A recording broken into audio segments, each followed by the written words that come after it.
I'm Melissa Weinman, and I'm a professional artist and a painter. And on Thursday, September 1st, at the Hillman City Collaboratory, I'm going to be offering a critique day.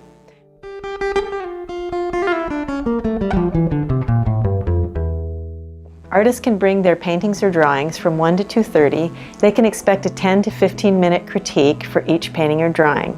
You need to bring $10 for each painting or drawing and sign up at the door when you come in and make your payment. If you don't want to hear the critiques of other artists or hang around, you can email me ahead of time and we'll set aside a slot for you and confirm your appointment time. I sort of think of myself as the composition doctor. I love looking at paintings and figuring out what's really working, which is very valuable to know, and also what's not working and how, in fact, if it's not working, what needs to be done to improve it. So I'm very careful to consider the artist's intention. I think it's really valuable to have another pair of eyes on your work, especially another pair of eyes that's going to ask the questions that most viewers are going to ask. In other words, what is this artist trying to get me to notice? What is this artist trying to say to me? And we'll just explore together how well you're doing that. I also am very passionate about craftsmanship, and I will be looking at how you prepare your work for presentation. I'll probably turn it over and look at the back and try to be as helpful as I possibly can on how to prepare your work to present to a client or to a dealer even. I am a realist painter, and so I'm particularly adept at helping people construct spatial compositions, planar compositions, their use of color. If you need technical expertise on how to render something, I also have expertise in the figure and have taught Anatomy for the Artist at Gage Academy of Art and for several years at the University of Puget Sound. The people that would benefit the most from this critique would be people who don't have another pair of eyes to look at their work. Perhaps they're emerging artists, they're out of school, they don't have teachers looking at their work anymore, and they're trying to shape or cultivate their artistic vision. I think I have a particular knack for guiding people along in that direction as well. Composition is my favorite subject. So I've been a teacher for many years and a university professor, and my favorite thing to teach is composition. So it's really natural that I would be drawn to this kind of critiquing interaction with artists. I am P.D. Jensen. I am a self-taught artist. This painting I knew I had a few issues with, and some that I didn't know I had, which was really fun to have this feedback from her. The main things I remember was this top edge and the perspective, this coming around in a radius into this right angle from this side to this side. And this is one thing I knew was an issue with it, and I hadn't quite corrected it how I wanted it. So bringing it to the critique I felt really vulnerable, but she was also able to see it very quickly and show me where to correct that, as well as the line coming around the corner here. The issue of the gradient of color into the shadows coming around was totally off, and she helped me to see how that could be corrected best.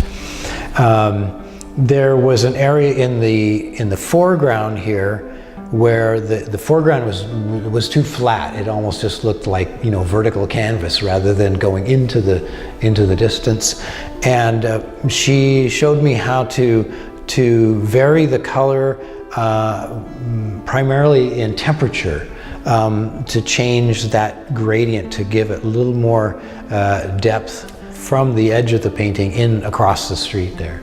The other real issue was in the sky here. It was a little too flat in one color, and just by adding a little more texture of clouds and things, it just kind of broke up the space a little bit more and just made it a little more appealing.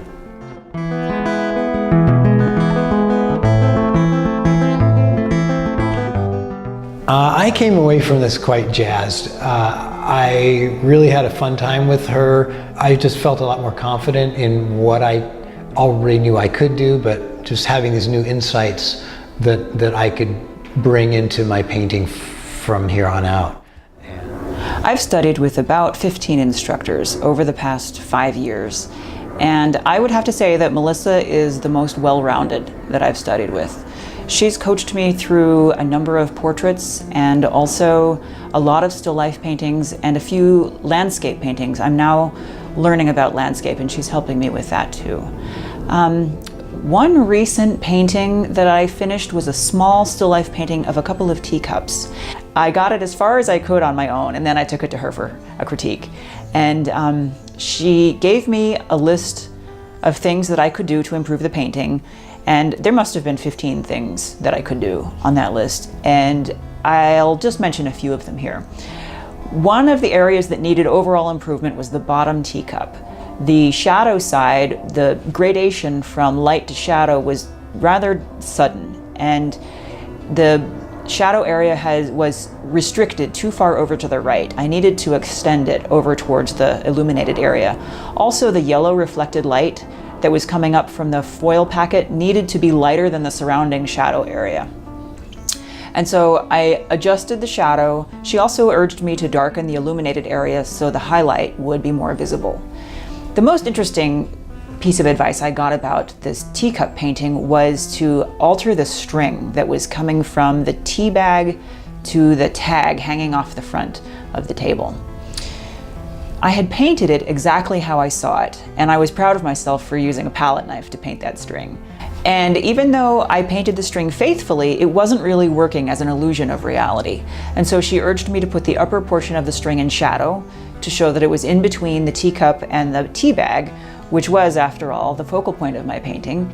She urged me to change the angle of the string when it hit the table so that it was obvious that it was changing direction, and also to paint a little cast shadow on the front of the table from the string. I also softened the edges of all of the objects that were near the edges of the painting and reduced the value contrast. Her comment about that was, there are too many players in this painting.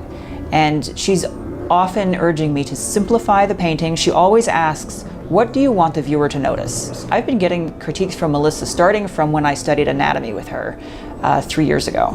And so I've come to anticipate that question, and I usually know where my focal point is in my painting. And a lot of the process of improving my paintings has been a process of simplifying the message so that it's really easy to see what I'm trying to say in this painting.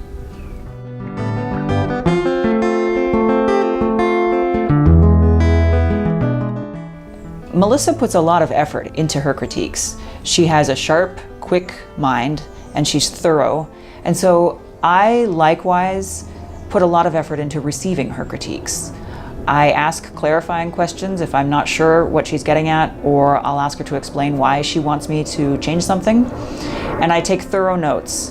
And later I get back to my studio and put the painting on the easel, and I treat those notes as a possible checklist. I'll go through my notes and decide which pieces of advice I want to use and which I don't want to use. And I almost never choose not to use a piece of advice from a critique. They're always right on. Because I find Melissa's critiques so valuable, I have a great deal of respect for her abilities as a teacher and as a painter as well. And also, her critiques are really fun. I really enjoy them. And I always look forward to them with a sense of anticipation, knowing that my painting will get better and that I'll feel more optimistic about my painting after the critique. Yes, I've had one major piece critiqued by Melissa. It's a fairly large piece. It's a narrative piece. I was delighted that she right away caught the story, and she was already questioning various elements of the story, so she understood the painting right off the bat. She discussed quite a bit about the narration and then got into the actual critique and the structural elements of the painting that would make the narration, that it would carry the message that I was wishing to carry. We went through the figure very carefully. Melissa is a superb figurative painter in her own right. I would say she's at a master level, and so she'll catch every little nuance. The hair wasn't flowing as well as the hair should be flowing. The hand was a little undersized. She was indicating that she would like to see a little bit more roundedness in the blouse, for instance, make a little more obvious coarse shadows, just little nips and tucks on the person that's going to elevate the figure as a painting to the next level, because I myself am a figure painter, and the figure rules in my paintings, that I can't have any drawing mistakes. Interestingly, I flattened away things to the point where in fact I didn't have the depth in the painting. So Melissa caught this, and she and I worked through various places where the planes weren't reading correctly because one was pushed too close to the other one, when in fact there was about a 2-foot drop of distance. And so I had a window scene in particular too, and I basically painted what I saw outside the window, but there's a message in that window. I've paid homage to a famous painting, The Isle of the Dead, and I put so much in that window that it got lost. So Melissa helped me to simplify all that back down, and so taming all of this, rounding it all up, and getting through what are the elements that are really critical, that really need to read. I had a great experience. In fact, when I got that painting home, I had taken diligent notes. All of her critique was in my head. I literally moved and executed through every single one of the points, but she nailed everything.